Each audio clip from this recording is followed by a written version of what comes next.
Welcome to Toot Your Own Horn Music Matters. I am here with the one and only Jana Starling today. Hello. Hello. So happy to have you here. Thank you. I'm very happy to be here. It's nice to have Canada represented in such a big way, and I am super excited for you to share with our audience how you chose your instrument and how you began and where it led you. Okay. I didn't choose the clarinet, it chose me. Just the way life has kind of happened, and it starts to become a pattern. So I'm like, I think it chose me and not me. I don't know if I deliberately set out for everything, that has happened. But anyway, ironically, in when I was about 4 years old, my parents said, "What do you want to play?" And I said clarinet. Now, not because I knew anything about clarinet, but it was because my older cousin, who I admired, she was a teenager playing clarinet. Well, they came back and they gave me accordion lessons because I'm Polish, and they're like, "No, here's your accordion. You start on Monday." So I was like kind of bummed out about that, but I took it for 4 years, and it was very uncool at the time to play to play accordion. Like I was the only kid that had accordion. Everyone was guitar lessons or piano lessons, and then I was good. Like I actually went into solo festivals and got adjudicated. And then I mean, good meaning I was very competent, and they knew that at the school. So like, Jana, will you play in the student assembly? My little accordion is. I just felt really geeky. I practiced. I was okay at it, but in grade 4, I quit. Like I just said, I didn't want to practice it anymore. So again, that's a story that you don't usually hear. Future musicians maybe quitting music, but I was just like, I didn't love the instrument. Mhm. Like I just, but I and in high school, not in high school, but like in university, it was kind of cool, and it still is cool now that I played accordion, right? And I actually respect it a lot for how dexterous it is and how complicated it is. I was like, man. And I'm reading both clefs at a young age, much like piano. So I was like, okay, it'd be good. Like it's complicated, and it's really cool that I can play it, but at that point. So anyway, in grade 7, they said, "What do you want to play?" I knew I had dexterity, or I liked that part about accordion. Like I liked playing the little scale patterns, and so I always visioned myself with something, probably a more melodic instrument, not like I couldn't envision like 3 valves or something like that. Or like, what do you do with that? I do this. So Right. I said saxophone or clarinet. In our band program, we had to always play clarinet before saxophone for the first year. And so I started clarinet, and then I started saxophone. In my second year, I did it in jazz band. And then I kept going, and then in high school, I did clarinet in band, but then saxophone and jazz band, and then we also had a rock band, and so I Right. did saxophone. Yeah, so I did, choreography. It was all Huey Lewis and the News. It was all the 80s. So we lots of horn charts, and we had to actually transcribe the horn charts and do choreography, and we did dances in rural, like small rural schools and stuff like that. So I mean, I felt like I learned a lot from that because it was all like learning ear and transcribing and choreography and memorizing the charts. You don't read on your little music. Right. Oh, and they need backup vocals right here. So like I felt like I learned a lot, and we all had to learn how to do a PA system. It Oh, could not fit. So that I'm not too scared of that stuff. So that anyway, just saying like some of these, so it's funny. I think I gained a lot from that class, yeah. even though it wasn't classical music. It's funny. I thought I wanted to be I wanted to be a musician. I remember asking my dad, like in when I was a junior high, like, when can I call myself a musician? Because I was always dabbling with other instruments. Because he was a drummer, and I was always dabbling. And he's like, "Well, I think you have to be paid." So I was like, "Okay." So I knew back then I was thinking about being a musician. Then I loved band, and I thought I'm going to be a band director. Um, and I was really interested. I liked practicing. I liked practicing. I liked the feel of the clarinet. Um, and I remember signing up for a like one of the Kiwanis festivals, like a solo ensemble festival. And I remember when adjudicator wasn't a clarinetist, but I just remember one of the first, and I remember this now as I'm older and seeing young students. I remember him saying, "You look like you really enjoy playing the clarinet." And he says again, and he says, I don't say that very often. Like for a young person, because you're thinking festival, you got to be scared and you're hitting it. And I said, and I think back to that, I said, I think I did. I think I just enjoyed playing. I wasn't as freaked out about performance and being I didn't know what I was doing. I was just like, I didn't have a private teacher. Like I didn't have a private teacher till university. So I mean, I got this song and I want to play it. So, um, yeah, so it kind of it grabbed, I grabbed onto it. I went into music education. I wanted to be a band director. I chose clarinet, even though I was probably better at saxophone.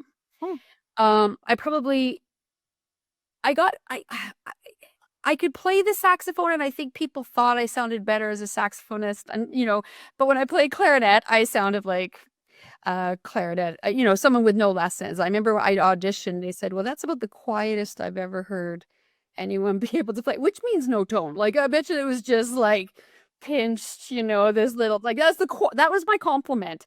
And also, no one else auditioned at this time, so we can take you. So I was like, okay. They said I had some technique, but like they just said it was the quietest they'd ever heard. So anyway, I went with clarinet. But I remember thinking I don't want to do jazz saxophone. I'm not a jazz musician. I don't want to aspire. I don't aspire to that. And I also knew that I didn't really want contemporary or classical saxophone music. So I knew clarinet. But when I think about clarinet then and even now, what I really, really, really appreciate about it, I think I love the way it felt, but I loved the flexibility of it. Like I felt that I had the flexibility of saxophone. Like I could do almost all, I could do a lot of weird sounds and whatever, but also I loved the range that it had, and I love the dynamic. Like, hey, I can play so quiet. Like I can play super quiet, but I can play really loud. So I felt like I appreciated that aspect, and that there was just a lot of variability, musical variability on it, and I think that appealed to me, and of course the tone. But I think it's the variation of tone, and just like I felt like I had a very flexible instrument. Mhm. Right. I look back, and I do remember kind of feeling that way. Is your dad a professional musician? He's not, but he's been a drummer since age, 16. He has a recording studio, and he had a radio program. I think he wanted to be, but he was a rock drummer, very talented drummer. But he sings, guitar, does a lot of like editing and putting music together and stuff like that. So, but he doesn't read music. He doesn't love that part. But no one was classical.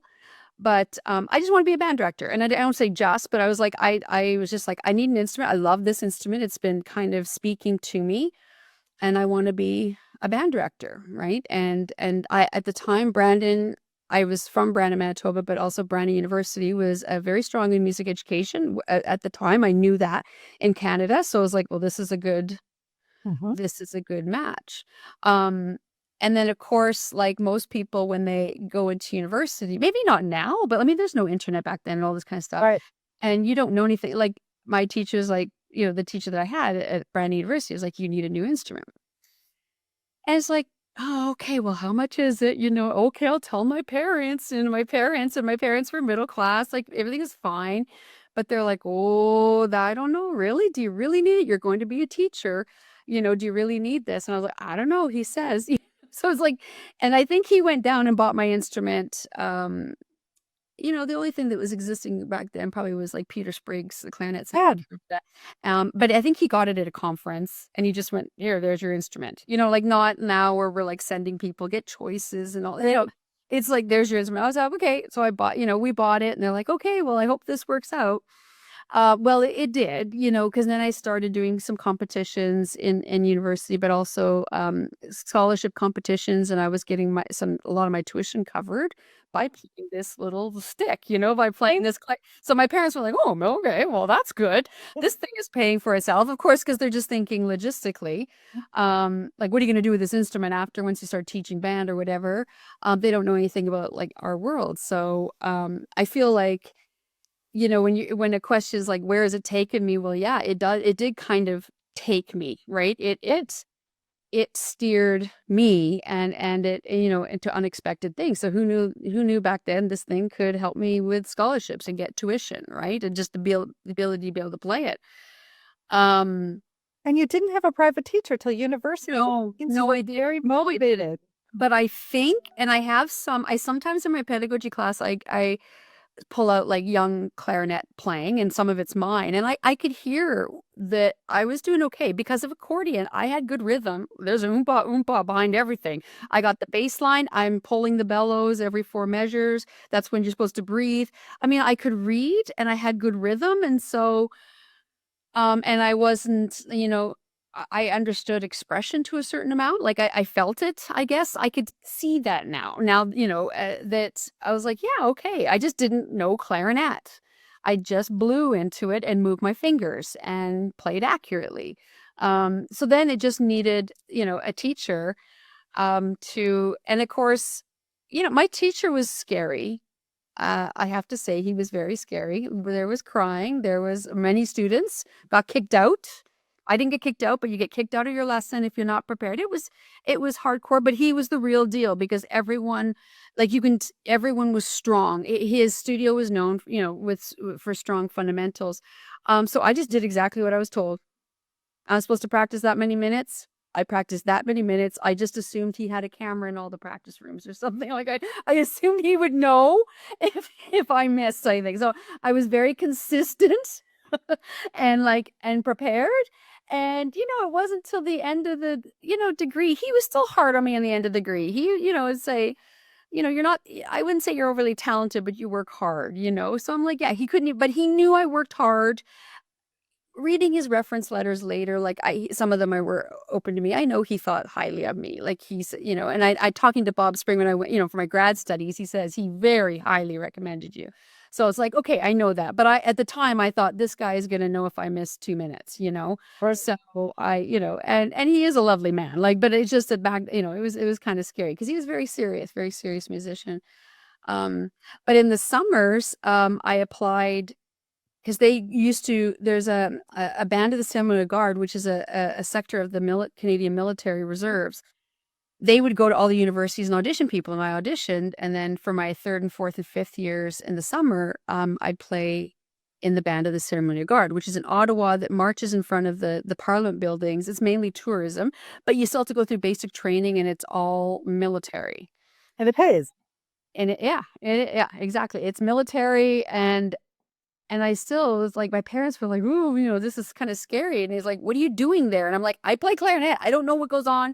I know that I played, and and it was we were really well paid. We were like, it was a real military gig, and I got up to corporal or whatever. So I had real pay, and I was just playing this clarinet, in the summers. And so again, it's more like affirmation that this is like, I'm supporting it. I mean, I worked hard. I really did work hard, but it was kind of giving back to me as well in opportunities that stayed with me, like other jobs that I got that were non-music related to military. It's like, yeah, because I had that little bit of experience.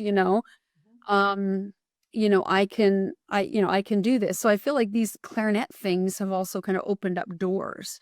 Um, Did it make you feel like you were a working musician, like your dad said? Like, were that? Yeah, I was like, I'm making money now, right? Yeah, like I think I'm a musician. Although I still, and then of course with parents, then it's like, well, I think you gotta have a regular paycheck, right? Like, because it was a summer gig, right? Like, what are you gonna do after? Basically, what are you gonna do after you graduate?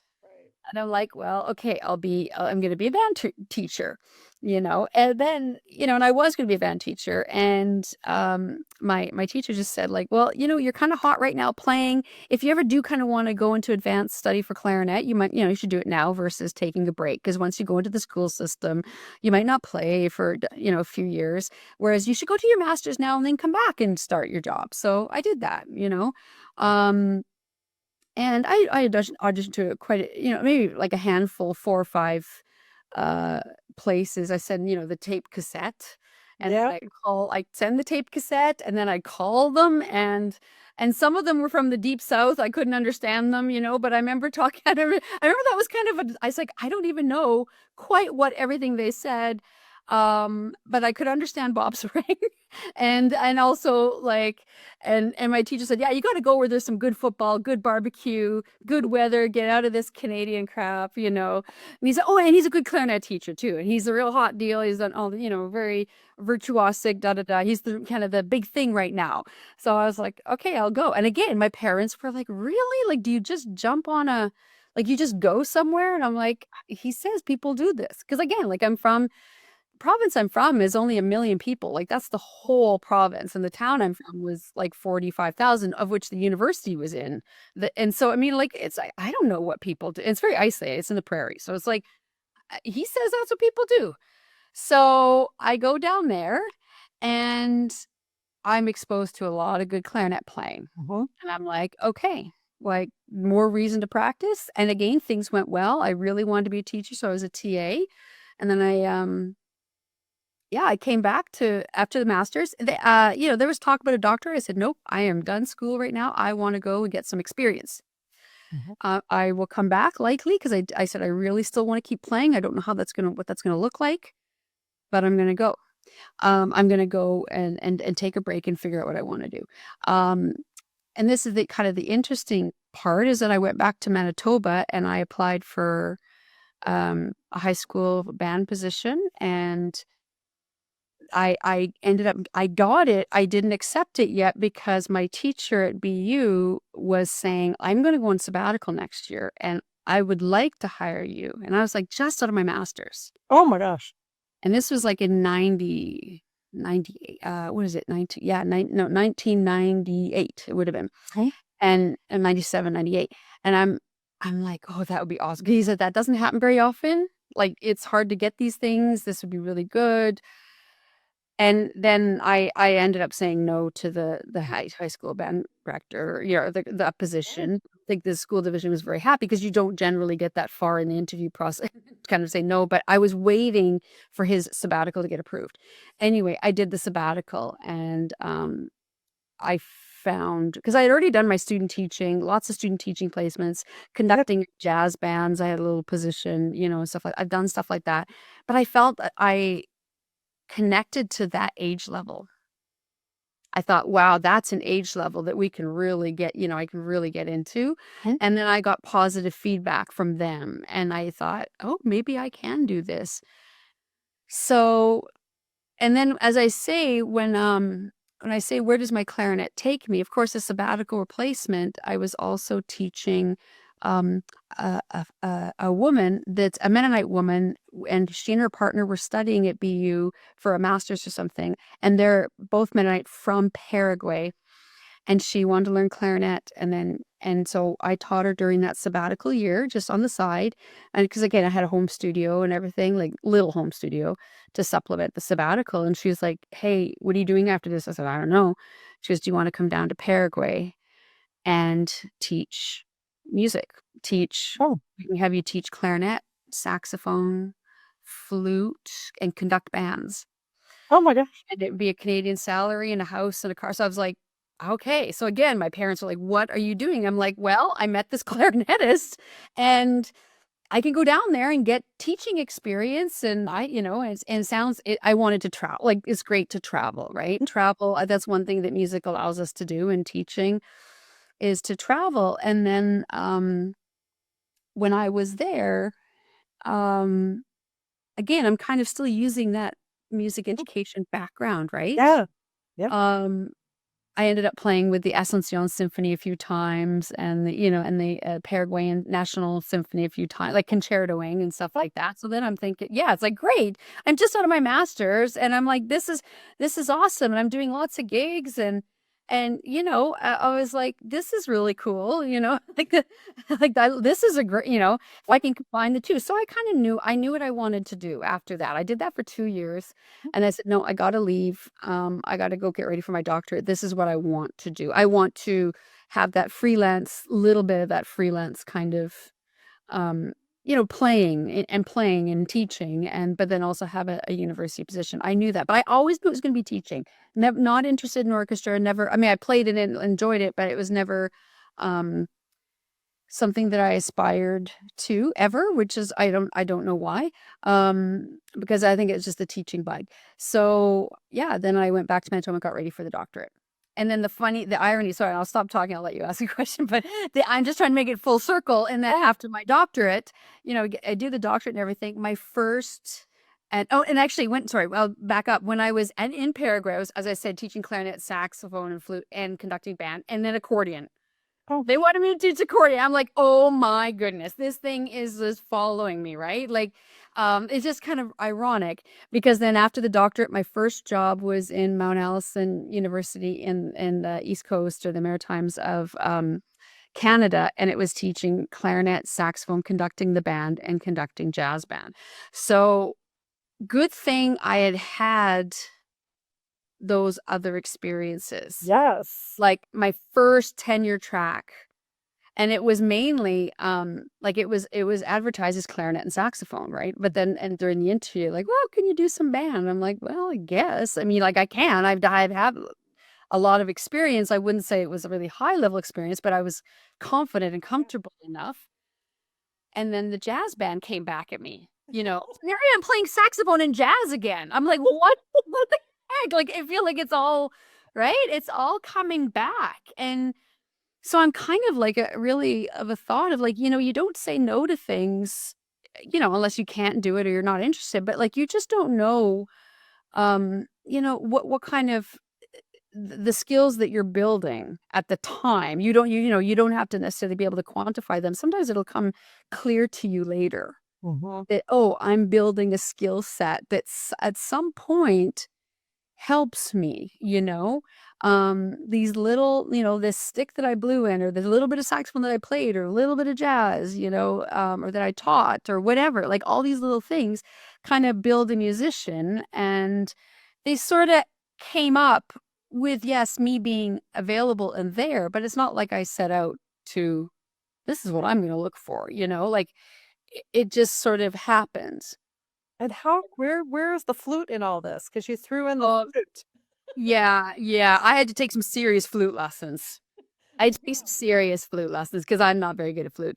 I really started to enjoy it. It's so nice to put something together that doesn't need a reed. It was just like so, and not wooden. I just felt like anywhere I went, it was like quick put together and start playing the flute. I did like, I like the feel of it. But yeah, I had to practice. I had to get some serious flute lessons. But at least I didn't teach flute at the university level. But I did do, get, like I felt like I did a fair bit of a clarinet, obviously clarinet, but saxophone and even band. But I only was there for a couple of years because then the ASU job came up. And as much as I would have loved to stay there, I love the people and just as like liberal arts college, I just you couldn't really say no to that opportunity to teach at ASU and to be with my former teacher and as a colleague, etc. And just I had to think because again, those types of jobs, as much as I liked all those areas, it means it's harder to advance in one area. Right. You just like when every time I tried to practice clarinet or something, I'm way behind in band score study, you know, like, and I just can't, and programs do, and oh, it was just too much. I said, I have to go, and then again, I'm back in Canada because I had to think about, where I felt it would be best for me to have the majority of my career or maybe the final larger chapter of my career and whether it's going to be in the US or Canada. And also I think again, it's so ironic, um, is that when I mean, we're all very, very connected, but again, when I was at ASU, it was somebody who I did, the band conductor at this current university that I'm at right now, she contacted me because she remembers me being in Manitoba and doing clarinet clinics Oh, when I was good. just having my like, I was going to high schools doing clarinet sectionals, trying to get students, for my private studio, and she remembers she liked my style or whatever, and she knows Canadian. And then I'm like, oh well, now I got to think about this Western university versus areas here. Like it was just because again, I wasn't actively looking Mhm. for jobs, but then it was kind of like, wow, this is a full-time tenured position of which there's only 4 in Canada. So we have to keep that in mind, and they only come up every 10, 20 years. Yeah. So it wasn't like that I wanted to get out of ASU. It was more just like I don't think this opportunity to go back to Canada will ever happen again. Do I want that? Is that good for me? And again, the rest, it was. But That's amazing. You're right. It led you to where you were supposed to go. it led, and just so many opportunities. Like if you just put yourself out there and stay curious about things and enjoy what you're doing, but also just yeah, try different things and work hard. Like I really felt that was a time especially that was a time that things could lead you. So it's like you have to try things. You have to try different things. Was I a saxophonist? No, but I was like, yeah, okay. And then of course I took lessons. Like I just, you know, yeah, I didn't, but I think that's probably, there's a connection there between me not going into like an orchestral position because again, I wasn't super focused. I was focused on teaching and being this kind of, you know, I always thought a band director just could do everything, right? Right. So I thought the mentality was like, I gotta be able to play everything.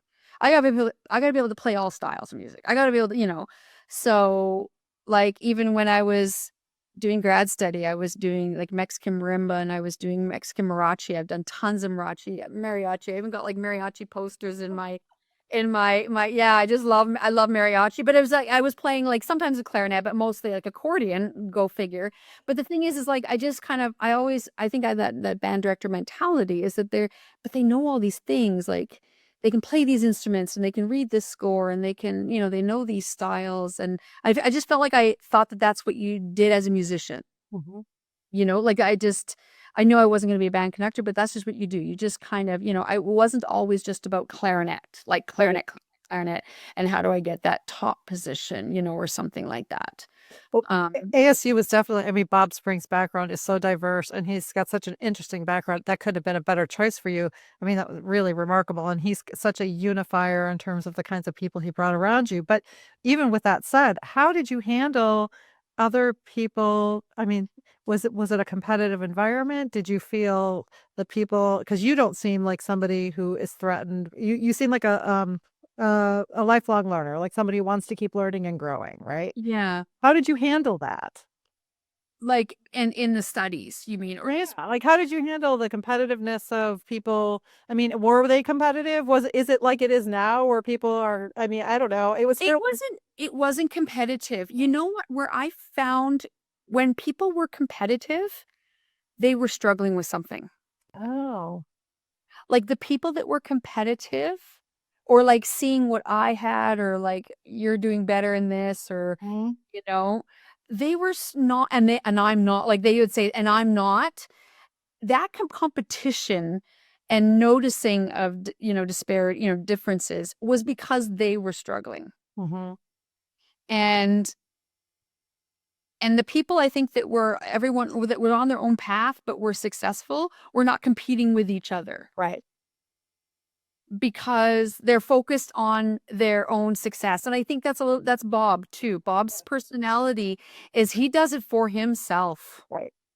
Like, he's not out to get so and so. He's out to, like, challenge himself to the nth degree that any human has ever done, And then therefore, it seems like you're being but you're not. No, he's competitive with himself. Yes. And I think that rubbed off on a lot of his students. I think the only time there was competition is with some people were just felt like they were working hard, but not doing really well. And I look back and I was like, yeah, because you struggled with some aspect of it, and that must be really frustrating. Mhm. And I think that's where it came from. Have you ever felt that in your career? Has it always been that way for you? Have you always been able to just keep it focused on your own growth? Um,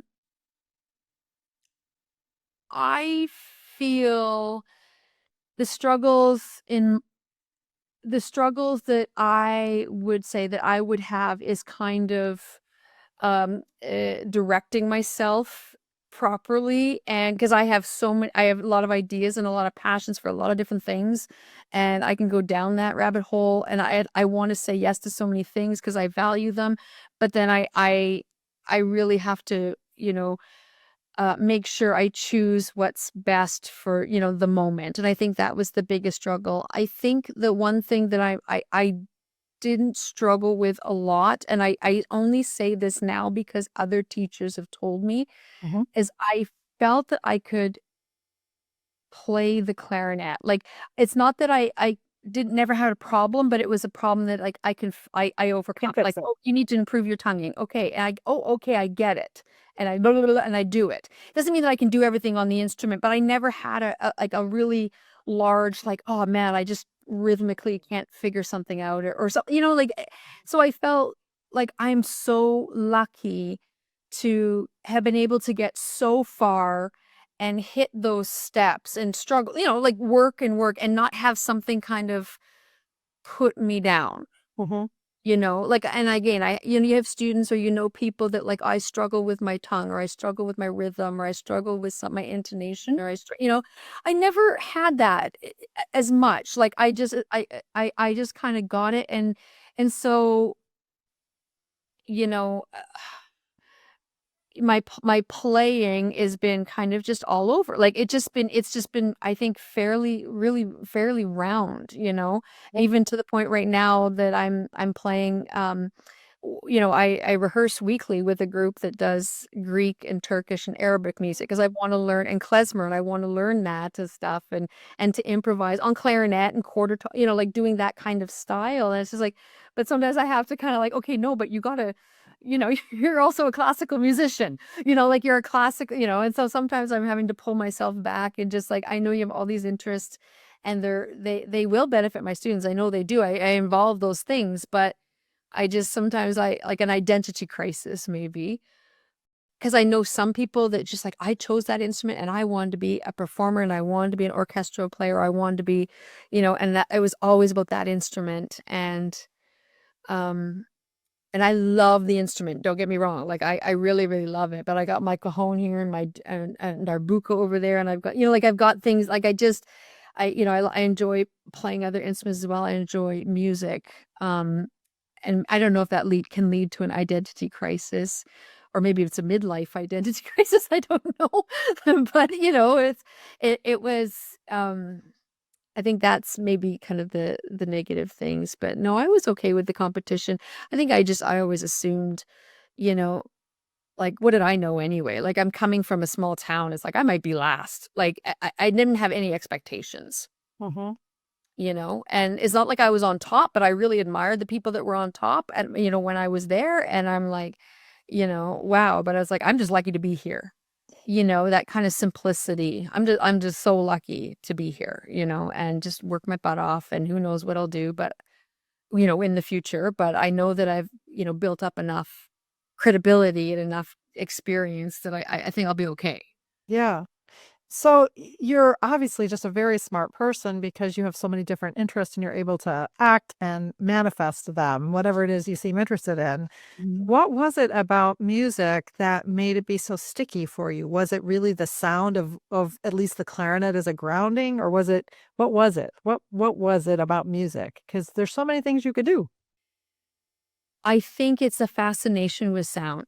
Mm. Like any other thing that I started to think about doing, it's like, well, that's interesting, but it's not that interesting. Like to me, it's not all encompassing. It's not all like you like intellectually, emotionally, like, and like, yeah, it just didn't hit all of those areas, like those other topics, right? And I just feel like sound and how important music is in the world, really, like for time and just how important it is, how prevalent it is everywhere.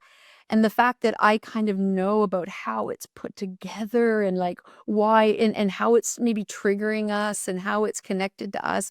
It's like, it's this other, it's not a language, when people say it's a language, I don't know if it's quite a language because the more different musics you learn, you realize that language only communicates to people who understand that language, right? Like it's not a universal language, but like you kind of feel like you're part of a secret society that knows how this works, and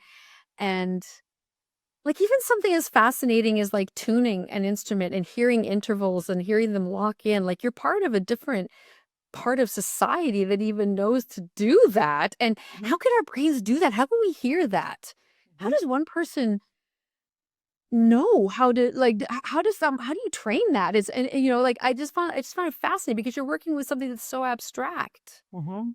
but yet so earthly in that it's the most basic thing. To me it's like, it's like, it's food and air. Like you hear music all the time. It is so accessible to the whole public, Mm. yet it's so abstract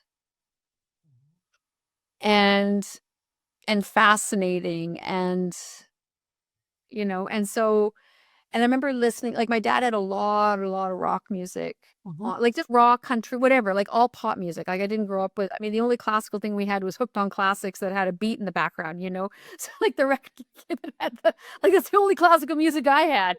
Like I thought Joy to the World was like, you know, by Reservoir or what is it? You know, like I didn't know the Beethoven version. I knew the rock. This, you know, like the I can't remember the group, but anyway. But I remember we listen. I remember I can get fascinated with just like with a pop tune, you know, with like a rock song or something. Like listen to that guitar, listen to that bass. That's so cool that someone thought of that and it put together. And then of course the engineering part and the recording and it's so abstract, but yet it's so pervasive and basic in our society, you know, and I find it really fascinating and it's endless. Mhm. Like it's, you know, there's no end. Yeah. And I think also that's what I loved about Bob Spring and why I went to him is because he's not someone that saw an end. Like you got to learn this thing and then you're, you know, Well, it's like no, there's no end. There's no end. And I was like, yeah, I'm with you. I get that. I feel that. You know, it doesn't matter what you're playing or what you're doing, there's no end, you know? And I think that's, you know, that's fascinating, mhm. you know? How And does that translate to your audience and to the people who experience it with you for you? What does it mean to you to share that?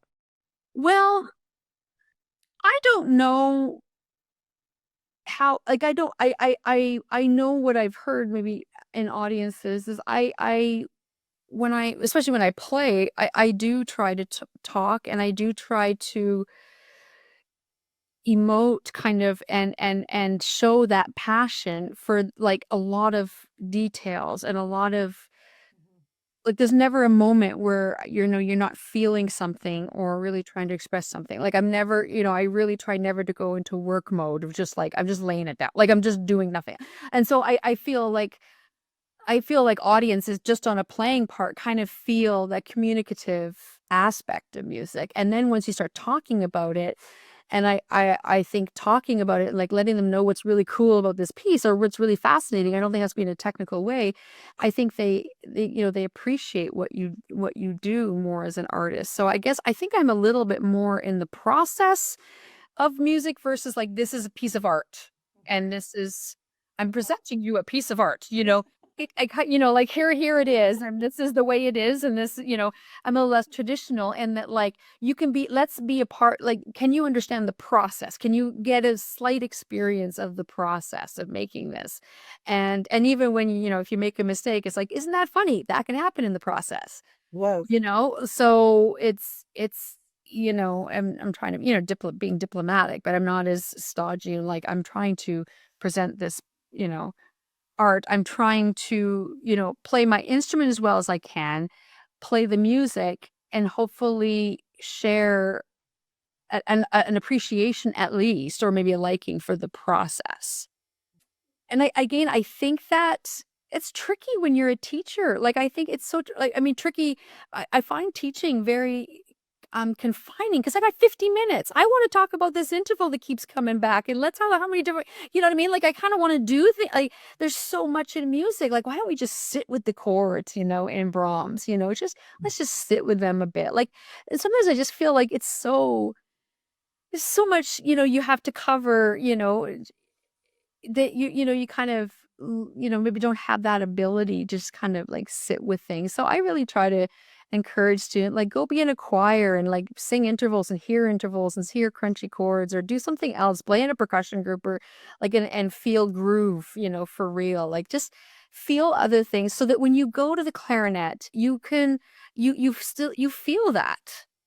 You know, it's not this instrument that you're like I gotta play the right notes, and I gotta have my pointed chin, and I gotta have my you know what I mean? Like, it's not just that, like, there is that aspect because you wanna play it well, but I just hope that you can, like, one can, you know, explore clarinet, Mhm. explore music through the clarinet, and I think that comes more apparent, at least in my experience, when you experience it more in lots of different settings, Mhm. because then when you put the clarinet on, you're remembering, you know, you have that background of all that other experience that you had.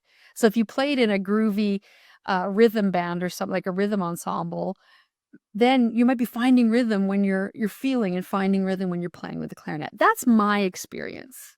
I like that when you put the clarinet on. When you put it on, it's just on the musician, right? It's an accessory. The musician really is you. Yeah. like that. Yeah. It's really exciting. So, yeah, and yeah, I just, it's basically, it's taken me way further than I ever imagined.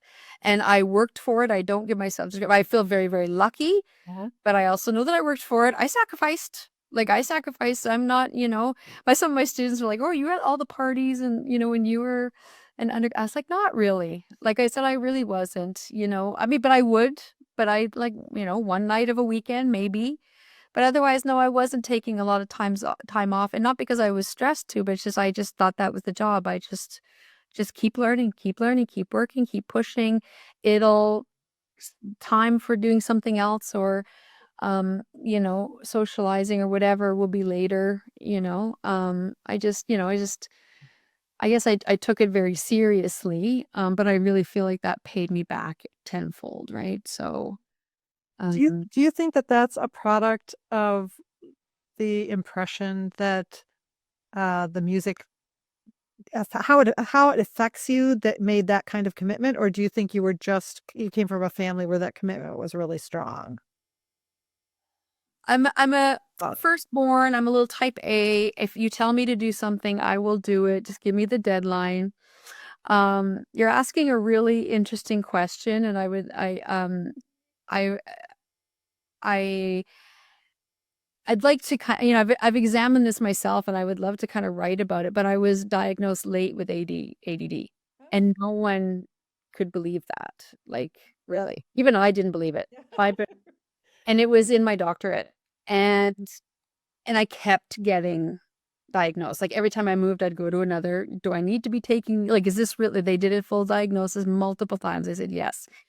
And then they're like, Does someone else in your family?" My dad has not been diagnosed, I'm pretty sure. Like, I have read enough literature right. to holy yes. And I've read enough about myself that I know, and so that kind of goes with my struggles or my non-struggles, and whether it's ADD or personality, I don't know, but I do know that, man, when I focus. Hmm. Like when I get in, and so the thing is, if I'm interested in it and I focus, and a lot of times luckily I was interested in the right things, I was interested in theory and trying to figure out the chords, I mean, like, and interested in like learning how to play my keyboard skills or singing. Like, I was interested. So it really felt like I didn't have to fight that much for my brain to, I didn't have to fight. I mean, there's still fight, just, there was fight to start doing it, but once I'm there, I'm like, I get in a zone and a focus. So that ADD, and of course now it's coming out in a lot of literature that a lot of females in that age, were just misdiagnosed because they were, um very compliant and not I don't have ADHD, but ADD, and I really do, but then there was lots of educational things, like, did I like reading, and what was the reading like, and was it a little bit slower? Like, comprehension was fine, but I was like, I just struggled, like, I just, this it was kind of boring. It wasn't moving fast enough for me, Hmm. and also just, like, it was hard to move my eyes or whatever, but I mean, I did okay, like, didn't have nothing that would give any red flags back then, "Oh, you're getting in the 80s, she's good at language arts, fine," or whatever, but I knew it's like, when I thought about going into law, I was like, "There's no way I could read all those books, like, there's just no way."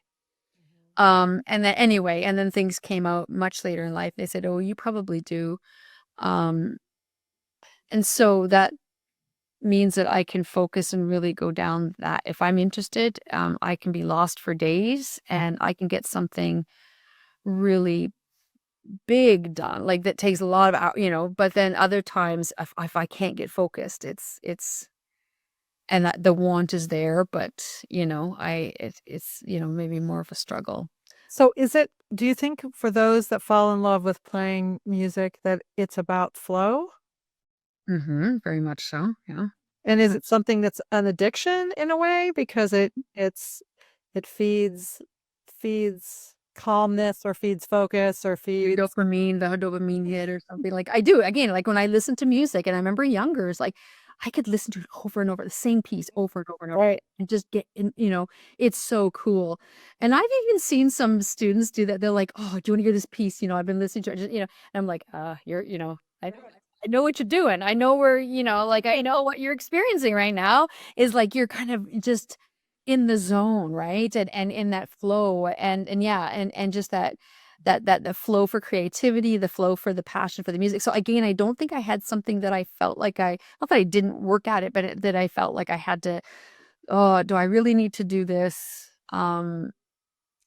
Of course we all sometimes feel like that with the, practicing or something hard, but things once you get there, Mm. um, it was like, no, this is really cool.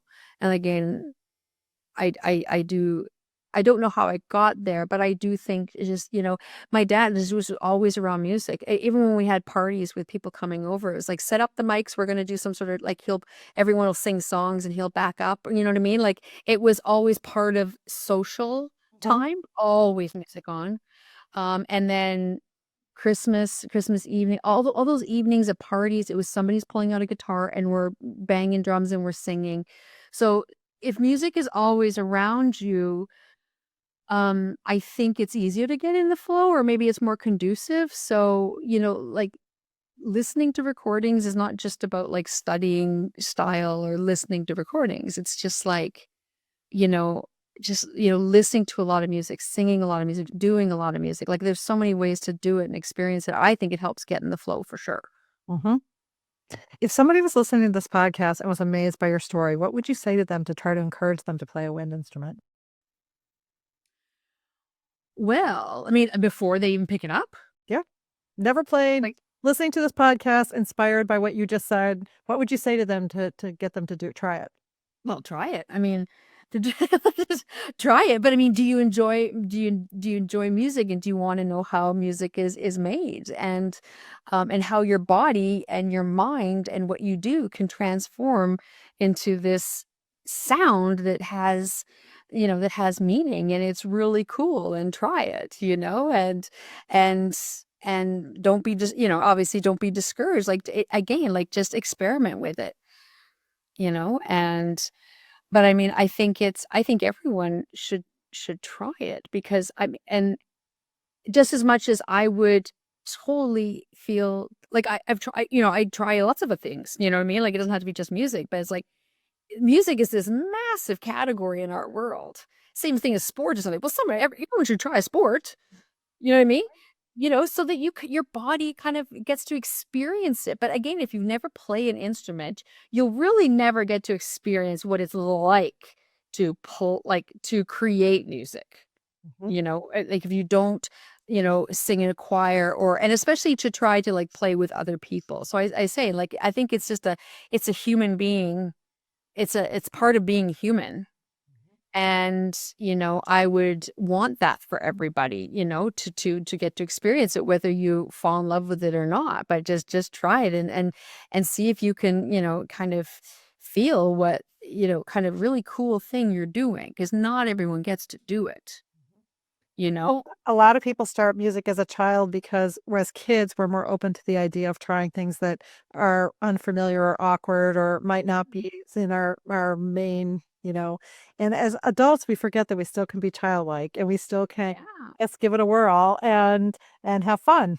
Yeah, exactly. Like I don't think it has to be taken to um like, I don't wanna say seriously, but to, like, people kind of there's sometimes a wall or something, like, "Oh, I'm not musical," or, "No, I'm not this," or, "Oh, that's classical music, that's for da da da da," and it's like, "No, go out there. I'm gonna be in the New Horizons bands. I'm gonna be playing tuba or something like that." Like, someone will say like, 'cause I just wanna try it. I've never played a bass line, let's say, like, or I didn't, I don't that's not my thing, or I'll be trying to do something. I'll be painting, when I'm older too, like, if I had the time, I'd be doing it, trying things that I don't know. And it's kind of like learning a language too, like the benefits of that. But I think it's such a quintessential part of being, human, and I would want everyone to feel free enough to be able to try that and experience it, because it can be incredibly life-changing and magical, or the worst case scenario, it's not for you. But, I think you owe it to try it, right? Yep. Jana, I love you to pieces. You just are so inspiring. I just love chatting with you. Thank you so much for doing this with me. I really, really appreciate it. And let me know if there's anything I can do to help you with the Clarinet Canada thing. I'm still keen on trying to figure out how I can create jobs. So if there's anything I can do, let me know. No problem. No problem. I certainly will. I think of you often. And I'll talk to you soon. Okay, take care. Bye-bye. Bye.